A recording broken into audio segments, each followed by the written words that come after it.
রিঙ্কু আর সুরেশ খুব ভালো বন্ধু ছিল। ছোট একটা গ্রামে থাকতো। রিঙ্কুকে দেখা যাচ্ছে উদ্বেগজনকভাবে বেশি পানি দিচ্ছেন এবং তার আগে গাছে অত্যাধিক সার যোগ করছেন। মাটি হলুদ হয়ে যাওয়া পাতার সাথে ঝরে পড়তে শুরু করেছে।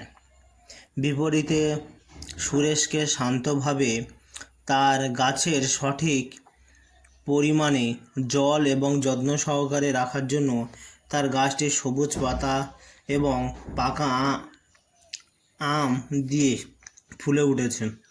দৃশ্যটি ধৈর্য বনাম তাড়াহুড়ো সারমর্মকে ধারণ করে।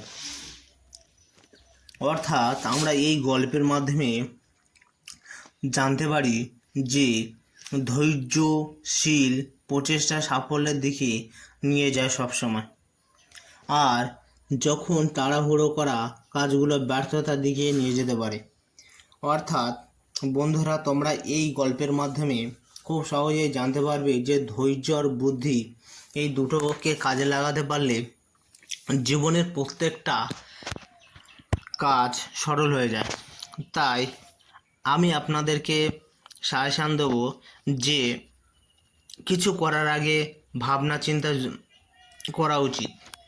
কি করলে কোনটা ভালো হবে সেই দিকে নজর অবশ্যই দেওয়া উচিত। অর্থাৎ এই যে গল্প, সেখানে আমরা খুবই ভালো মতো করে জানতে পারি যে মোরাল স্টোরিটা।